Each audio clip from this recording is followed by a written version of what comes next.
ETF index mutual funds నేర్చుకుని stock మార్కెట్లో రాణించాలనుకుంటున్నారా? వెంటనే ఈ నెంబర్కి కాల్ చేయండి.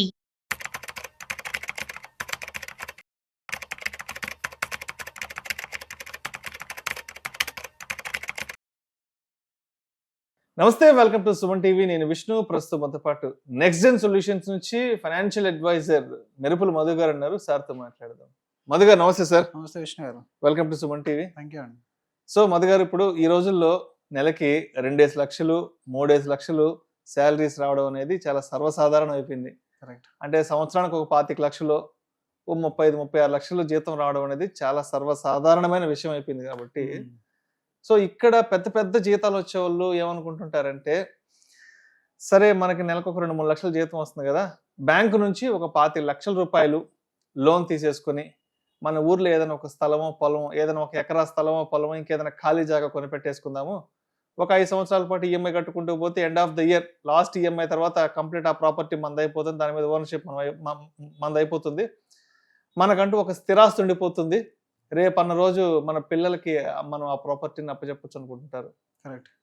ఇంకొంతమంది ఉంటారు నాలాంటి వాళ్ళు, బ్యాంక్ అంటే భయం, లోన్ అంటే భయం, ఈఎంఐ అంటే భయం, నాలాంటి వాళ్ళు ఉంటారు. సో నాలాంటి వాళ్ళు ఏమనుకుంటుంటారంటే, అమ్మో ఈ లోన్లు గీన్లు ఈఎంఐలు ఇవన్నీ మన వల్ల కాదు, 1వ తేదీ వచ్చిందంటే భయంగా ఉంటుంది, ఆందోళనగా ఉంటుంది. కాబట్టి సరే మనకేదో ఒక మంచి అట్రాక్టివ్ శాలరీ వస్తుంది కదా, మన ఈ డబ్బులు తీసుకెళ్లి హ్యాపీగా మ్యూచువల్ ఫండ్లో ఎస్ఐపి పెట్టుకుంటే ఏదో ఒక 10 ఏళ్ల తర్వాత 15 ఏళ్ల తర్వాత ఒక పెద్ద లంసమ్ అమౌంట్ అనేది చేతికి వస్తుంది అనుకుంటుంటారు. కాబట్టి ఎస్, ఇప్పుడు అంటే బ్యాంకు నుంచి లోన్ తీసుకుని ప్రాపర్టీ కొనుక్కోవడం అనేది కరెక్ట్ అంటారా, లేదంటే నాలాగా భయపడుతూ బ్యాంక్ అంటే భయపడే వాళ్ళకి మరి ప్రతి నెల క్రమానుగతంగా ఎస్ఐపి చేసుకోవడం బెటర్ అంటారా? జనరల్గా మనకు బిజినెస్ ఓనర్స్ కానీ లేదా హై ప్యాకేజ్లో ఉన్న వాళ్ళకి కానీ ఇప్పటిదాకా చూడండి, ఒకసారి మనం చూసేసరికి ఏమవుతుందంటే, మన లైఫ్ స్టైల్ను కొంచెం అప్గ్రేడ్ చేద్దాం అనే ఆలోచనకు వస్తారు. ఎందుకనంటే సోషల్ రెస్పెక్ట్ ఎలా వస్తుంది మనకు? సోషల్ రెస్పెక్ట్ అంతా కూడా మీకు చూపించుకుని ఆస్తుంటే, ఏదైనా స్థిరాస్తులు ఉంటే ఊర్లో టాంజిబుల్ అసెట్స్ అంటారు వీటిని. సో ఈరోజు మీరు బాగా అబ్జర్వ్ చేసినట్టయితే, ఇప్పుడు ఒక 25 lakhs, మీరు ఒక బెస్ట్ ఎగ్జాంపుల్ చెప్పారు కాబట్టి 25 lakhs మీరు లోన్ తీసుకుంటే అరౌండ్ 11% ఇంట్రెస్ట్, ఒకవేళ మంచి సివిల్ అయితే మీకు ఒక 50-55 వేల వరకు ఈఎంఐ వస్తుంది నెలకి 5 సంవత్సరాలకి. రైట్. నెలకు అదే 50-55 వేల రూపాయలు మీరు ఈఎంఐ కట్టుకోగలిగారని అంటే ఈ రోజు ప్రాపర్టీ ఓనర్ అయిపోయింది మీరు. అంటే అందరినీ ఈ ఎక్సైట్మెంట్ ఏదైతే ఉంటుందో బాగా పుష్ చేస్తుంది ప్రాపర్టీ సైడ్, చాలా మంది పుష్ చేస్తుంది. ఎందుకంటే even poor and middle class నుంచి వచ్చిన తర్వాత కూడా ఒక మంచి డీసెంట్ శాలరీకి వచ్చిన, లేదా మంచి డీసెంట్ బిజినెస్ ఇన్కమ్ ఎర్న్ చేసిన వాళ్ళు ఇమీడియట్గా ఇంకా లాంగ్ టర్మ్ గురించి వెయిట్ చేయరు. ఇప్పటిదాకా లేని దాన్ని మనం సొంతం చేసుకుంటే ఇమీడియట్గా సోషల్గా రెస్పెక్ట్ అనేది వస్తుంది. ఆ కిక్ అనేది చాలా మందిని మోటివేట్ చేస్తుంది లోన్ సైడ్ వెళ్ళడానికి. మీ దగ్గర డబ్బు ఉండి ప్రాపర్టీ కొంటే ఎలాంటి ప్రాబ్లమ్స్ ఉండవు. కానీ ఎప్పుడైతే మీరు ఇంకొకరి డబ్బు పైన ఆధారపడి దాని ఈఎంఐని మీరు నెల నెల మెడకు తగిలేసుకుంటారో అప్పుడు ప్రాబ్లం వస్తుంది. Problem number 1, first of all చాలా మందికి ఈరోజు 25 లక్షల ప్రాపర్టీ నా సొంతమైంది అనుకుంటాడు తప్ప, ఆ 25 లక్షల ప్రాపర్టీ నెక్స్ట్ 5, 10, 15, 20 ఏళ్ళ తర్వాత పెరిగే స్కోప్ ఎంత ఉందనేది ఆలోచించారు. రెండోది, ఇదే 5 సంవత్సరాల తర్వాత లేదా ఈ 5 సంవత్సరాల జర్నీ ఎస్ఐపి మన ఈఎంఐ కట్టే పీరియడ్ ఏదైతే ఉంటుందో, పొరపాటున మన లైఫ్లో ఏదైనా అన్సర్టెనిటీ వచ్చింది, ఇప్పుడు నెలకి 50,000 రూపాయలు కట్టేంత కెపాసిటీ మీ వైఫ్కి కానీ మీ పేరెంట్స్కి కానీ ఉందా అనేది ఫస్ట్ ఆలోచించుకోవాలి. ఇదే మీరు 50,000 రూపాయలు ఒకవేళ మీకు ఈ టెంపరీ ఎగ్జైట్మెంట్ను పక్కన పడేసి ఎస్ఐపి కనుక మీరు అనుకున్నట్టు చేస్తే 50,000 SIP for 5 years around 40 lakh rupees అవుతుంది. ఈవెన్ మీరు 13% రిటర్న్ వేసుకున్నా కూడా, మీరు 15, 18, 19, 20, 25 కూడా పెట్టుకోకండి, 13% వేసుకున్నా కూడా.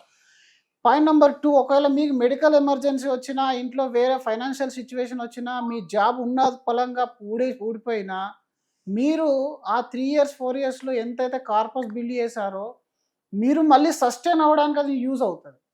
ఫర్ ఎగ్జాంపుల్ మీరు ఒక 3 years ఎస్ఐపి చేశారు, సంవత్సరానికి మనం ఎంత చేస్తున్నాం సార్? 50,000 అంటే 12 into 5 6 లక్షలు సేవ్ చేస్తున్నాం కదా, 6 into 3 18 లక్షలు సేవ్ చేశారు.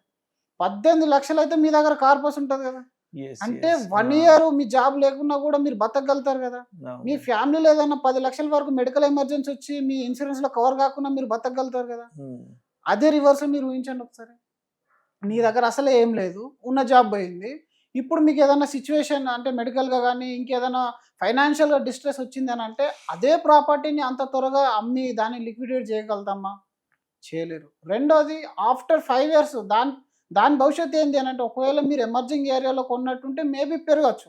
ఫస్ట్ డబుల్ అయ్యేంత వరకు అందరు గుర్తుంటుంది. మీరు కొన్న ప్రాపర్టీ 25 నుంచి 50కి వెళ్ళేటప్పుడు అందరూ అబ్జర్వ్ చేస్తారు, డబుల్ అయిపోయిందని చెప్తారు. నెక్స్ట్ డబుల్ ఎప్పుడైతుంది అనేది ఎవరు చెప్తున్నారు. ఎందుకంటే this is a demand and sale. Demand మనకు మార్కెట్లో పెరిగితే అప్పుడు అనే ప్రైస్ అనేది పైకి వచ్చేస్తుంది. ఇది బ్యాక్ ఎండ్లో ఏ బిజినెస్ లేదు. వేరే మీరు ఎస్ఐపి కానీ తీసుకున్నట్టయితే ఇది ఒక బిజినెస్లో ఇన్వెస్ట్మెంట్ అయింది. ఈ బిజినెస్లు అన్ని డెఫినెట్గా ఎవ్రీ ఇయర్ వాళ్ళ యొక్క సేల్స్ ప్రొజెక్షన్ ప్రకారం పనిచేస్తాయి. ఇండియాలో ఉన్న టాప్ 500 కంపెనీస్లో మీరు షేర్ హోల్డర్ అయ్యారు. ఇప్పుడు టాప్ 500 కంపెనీస్ యొక్క growth me portfolio growth and any time మీకు లిక్విడ్. మీరు అనుకున్నారు కదా దేనికైతే మీరు భయపడ్డారు ఈఎంఐ కట్టడానికి, మీరు ఈఎంఐ కట్టలేని పరిస్థితే కాదు, మీరు బతకలేని పరిస్థితి వచ్చినది మిమ్మల్ని సేవ్ చేస్తుంది. సో అంటే ఇప్పుడు బ్యాంకు నుంచి లోన్ తీసుకోవడం వల్ల ప్రతి నెల అప్పుని పోగేసుకుంటూ ఉంటాం. మీరు అప్పుని పోగేస్తారు, అప్పుని పోగు చేస్తుంటాం. మీరు అక్కడ సేమ్ ఎవరైతే ఇప్పుడు మీలాగా భయపడి సేవ్ చేస్తారో వాళ్ళు ఎవరైతే లోన్ తీసుకుంటున్నారో వాళ్ళ యొక్క ఇంట్రెస్ట్ అంతా మీ షేర్కి యాడ్ అయినట్టే సింపుల్గా. ఎవరైతే భయపడతారో వాళ్ళు వెల్తీ అవుతున్నారు.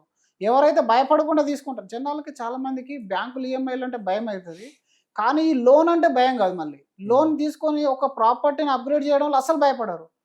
ప్రతిదీ నెక్స్ట్ 10 సంవత్సరాలు 20 సంవత్సరాలు అంతా గ్యారంటీగా నాకు ఇన్కమ్ వస్తుందనే లెవెల్లోనే డిసిజన్ తీసుకుంటారు. అక్కడే ప్రాబ్లం అవుతుంది. 2 లక్షలు 3 లక్షలు కాదు, పెద్ద పెద్ద సాలరీ ఉన్న వాళ్ళు కూడా గ్రౌండ్ ఫ్లోర్కి వచ్చేసారు చాలా మంది. ఎందుకనంటే సిచ్యువేషన్స్ అనేది ఎప్పుడు ఒకలా ఉండవు. ఈరోజు నీ ఇండస్ట్రీ ఎలాంటిది, నీ ఐటీ ఇండస్ట్రీలో ఉన్నావా, ఫైనాన్స్ ఇండస్ట్రీలో ఉన్నావా, ఎలాంటి ఇండస్ట్రీలో ఉన్నావా, ఏ ఇండస్ట్రీ అనేది కన్సిస్టెంట్గా మీకు పర్ఫామ్ చేసే ఇండస్ట్రీలు అనేటివి లేవు. కాబట్టి ఫస్ట్ నీకు ఈ 50,000 ఎస్ఐపి ఒకవేళ 2 సంవత్సరాలు నా జాబ్ లేకున్నా నా బిజినెస్ నడవకుండా కట్టగలుగుతున్న కాన్ఫిడెన్స్ ఉంటే you're taking a right call.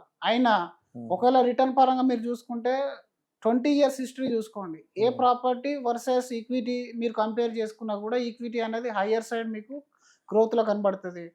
రెండోది ఎనీ టైం మీకు లిక్విడ్ అండ్ ఒక ప్లేస్లో మీరు ప్రాపర్టీ కొంటే అక్కడ పెరగట్లేదు అని తెలిస్తే ఇంకో ప్రాపర్టీకి మూవ్ అవ్వాలంటే అది అయ్యే పని కాదు కదా. కానీ మీరు ఒక ప్రాపర్ మ్యూచువల్ ఫండ్స్లో కానీ స్టాక్లో కానీ కొంటే అది ఒక ప్రాపర్ పర్ఫార్మెన్స్ లేదు అని అంటే మీరు ఇమీడియట్గా షిఫ్ట్ అవ్వచ్చు. రైట్. ఇదే 5 సంవత్సరాల సిచ్యువేషన్ 40 lakhs ఉంటే 10 సంవత్సరాలు తీసుకోండి. మీరు అక్కడ లోన్ అయిపోయింది, మీ దగ్గర 25 lakhs ఉంది. హయ్యర్ సైడ్ ఒకవేళ మీకు లక్ బాగుండి అది డబుల్ అయిందంటే ఓకే, బట్ వెరీ రేర్ కేసులో డబుల్ అవుతుంది. ఒకవేళ డబుల్ అయినా మళ్ళీ నెక్స్ట్ 10 ఏళ్ళ తర్వాత అది ఎక్కడ దాకా వెళ్తుంది అనేది చూడండి. మీరు ఒక 7-8 years బ్యాక్ కూడా ల్యాండ్స్ కొన్న వాళ్ళు ఉన్నారు కదా, వాళ్ళని అడగండి ఎన్ని రేట్లు పెరిగింది అనేది. ఒక 10 మంది యావరేజ్ తీయండి. అదే మీరు మ్యూచువల్ ఫండ్ ఇన్వెస్టర్ యొక్క యావరేజ్ 10 సంవత్సరాలు 7 years కానీ తీయండి. అక్కడ ఆఫ్టర్ 5 years మళ్ళీ మీరు పెట్టిన 25 lakhs ఏదైతే ఉందో 25 lakhs మీరు ఏదైతే 50,000 ఎస్ఐపి మీరు చేస్తున్నారో ఈ 50,000 ఎస్ఐపి 5 సంవత్సరాల నాటికి మీరు ఎంతైతే కార్పస్లో ఇన్వెస్ట్మెంట్ చేశారో ప్లస్ మీకు వచ్చిన రిటర్న్ ఏదైతే ఉందో టోటల్గా 40 lakhs అయింది. ఇప్పుడు 40 lakhs మళ్ళీ కాంపౌండ్ అవుతుంది కదా. ఆ 40 lakhs corpus next 10th year నాటికి ఎంత అవుతుంది? 80 lakhsకి వెళ్ళిపోతుంది. అంటే నువ్వు కొన్న 25 lakhs ప్రాపర్టీ 80 లక్షలకు అమ్మగలుగుతావు ఆఫ్టర్ 10 years. ఇప్పుడు చాలా మందిలో అర్థం కాని విషయం ఏంటంటే రూరల్ ప్లేస్లో ఇక్కడ మన గుంటలలో వచ్చేది రూరల్లో అయితే ఎకరాల్లో వస్తుందని చెప్పేసి కొనేస్తున్నాయి. ఎందుకంటే అక్కడ 25 లక్షలకు ఎకరం దొరుకుతుంది, ఇక్కడ 25 లక్షలకు గుంట కూడా రాదు అవుట్ కట్స్ లో. అంటే వీడెంత మూర్ఖుడు అమ్మేవాడు అని చెప్పేసి వాని దగ్గరికి వెళ్ళి కొంటున్నావు. కానీ నిజానికి హైదరాబాద్ కానీ బెంగళూరు కానీ ఇట్లాంటి ప్లేస్ లో గుంట ఉండే గ్రోత్ పల్లెటూర్లలో ఎకరానికి ఉండే గ్రోత్ అని వాళ్ళిస్తే చాలా డిఫరెన్షియేట్ ఉంటుంది. ఆ విషయం చాలా మందికి అర్థం కాదు. 20 సంవత్సరాలు 15 సంవత్సరాల తర్వాత నువ్వు కొన్న 25 లక్షల ఎకరం ఎంతకు పోతుందని ఎస్టిమేషన్ వేసుకున్నావా అంటే ఎవరి దగ్గర లేదు. ఒకటి లిక్విడిటీ అనేది లేదు, డబ్బులు ఎప్పుడంటే అప్పుడు అవసరం పడితే వచ్చదన్న ఇది లేదు, సెల్లర్ దొరకాలి నీకు. ఒకవేళ నీ ప్రాపర్టీ అధికంగా పెరిగినా కూడా ఊర్లో ₹1 కోటి పెట్టి కొనేవాడు కూడా దొరకాలి. Second point. మళ్ళీ థర్డ్ ఏంటంటే ఈ రోజుల్లో ఇంకా పెద్ద ప్రాబ్లం వచ్చింది కదా, 50% బ్లాక్ 50% వైట్లో కొంటున్నావు కదా. ఇప్పుడు నువ్వు శాలరీడ్ ఎంప్లాయీ ఆల్రెడీ 30% కట్టినావు, ఆ వచ్చిన 70% తీసుకెళ్ళి మళ్ళీ 50% బ్లాక్ చేసినావు. రేపు పొద్దున అమ్మే రోజు గవర్నమెంట్ దాన్ని కంప్లీట్ వైట్ చేసింది అనుకోండి, నువ్వు ఎంత ట్యాక్స్ కట్టాల్సి వస్తుంది? నీ పిల్లలు మేనేజ్ చేయగలుగుతారా? ఇవన్నీ చూసుకోవాలి. రేపు హఠాత్తుగా నువ్వు ఆఫ్టర్ 10 years తర్వాత పోయినా నువ్వు బిల్డ్ చేసిన కార్పస్ ఈక్విటీలో నీ వైఫ్ కానీ పిల్లలు కానీ అమ్మ నాన్న కానీ ఈజీగా వాళ్ళ పేరు మీకు ట్రాన్స్ఫర్ చేసుకోగలుగుతారు. ఈజీ టప్పులకి ఇంత ఈజీగా మీకు అది ప్రాపర్టీలో ఉంది అంటే అంత ప్రాపర్టీలో ఉంటుంటే ఈ నేరాలు ఘోరాలు అనే ఎపిసోడ్ వచ్చేది కాదు. అవును. ఎందుకంటే ఎక్కడైనా మీరు చూడండి హైయెస్ట్ మీరు సేఫ్టీ ఫీల్ అయ్యే ప్రాపర్టీస్ ఉంటాయో అవే పెద్ద రిస్క్. వాటిలోనే పెద్ద లిటిగేషన్లు ఉంటాయి. వాటిలోనే గొడవలు, చంపడాలు, మర్డర్లు ఇవన్నీ జరిగేది ఎక్కడ? అవును. సొంత అన్నదమ్ములు చంపుకునేది ఈక్విటీలో కాదు, ప్లేస్లలో, జాగాలలో, స్థలాలు, పొలాలు, ఇల్లు. ప్రాపర్టీ కొని నీ పిల్లల మనశ్శాంతిని కూడా ఎగ్జాక్ట్లీ ఇది చేస్తున్నావు అనమాట. సో అంటే అందరు కాదు మళ్ళీ ఇది. ఇప్పుడు నా దగ్గర 10 కోట్లు ఉన్నాయి, నేను ఒక మంచి వ్యాపారిని, నేను డైవర్సిఫికేషన్ ఒక ₹1 కోటి పెట్టి బయట ఎక్కడ ఫామ్ ల్యాండ్ కొంటే తప్పే లేదు. కానీ నీకు వచ్చిందే శాలరీ ఆఫ్టర్ టీడీఎస్, జిఎస్టీలు, ఈవెన్ మన ట్యాక్స్లు అన్ని తీసేస్తూ ఈ వచ్చిన దాన్ని నువ్వు డబ్బు రూపంలో ఉంచుకో. ఇప్పుడు మీ దగ్గర ఒక 50 లక్షలు ఉంది సార్, ఆ 50 లక్షలు మీ ఫ్రెండ్ ఇంట్లో పెట్టి సార్ నీకు అవసరం ఉన్నప్పుడు తీసుకొని వెళ్ళాలంటే మీరు పెడతారా? పెట్టారు. ఎందుకంటే అరే నాకు ఎప్పుడు అవసరం పడుతుందో నాకే తెలియదు, నీ దగ్గర ఎందుకని చెప్తున్నావు అంటే క్యాష్ రూపంలో ఉంచకుండా మళ్ళీ దీన్ని బ్లాక్ చేస్తున్నావు ఎక్కడికో వెళ్ళి. ఇప్పుడు అక్కడ బ్లాక్ చేస్తే మళ్ళీ నువ్వు దాన్ని దేనికోసం వాడుకుంటావు? మ్యారేజ్ కోసం వాడుకుంటా, మ్యారేజ్ ఇమ్మీడియట్ అమ్ముడు పోతా అంటే అమ్మని కేసులు ఎన్నో ఉన్నాయి, పిల్లల ఎడ్యుకేషన్ కోసం అమ్ముతావు అంటే అమ్మని కేసులు ఎన్నో ఉన్నాయి. సో కాబట్టి సోషల్ రెస్పెక్ట్ కోసం వీళ్ళు అంటున్నారని చెప్పేసి శాలరీ నుంచి వచ్చిన దాన్ని కాకుండా మళ్ళీ లోన్లు తీసేసి ఆ లేనిపోని తలనొప్పి నెత్తి మీద పెట్టుకుంటే ఉన్న వెంట్రుకలు రాలిపోతే అప్పుడు బీపీ, థైరాయిడ్ ఇవన్నీ వస్తూనే ఉంటాయి నీకు. ఎందుకనంటే అక్కడ బ్లాక్ అయిపోయింది.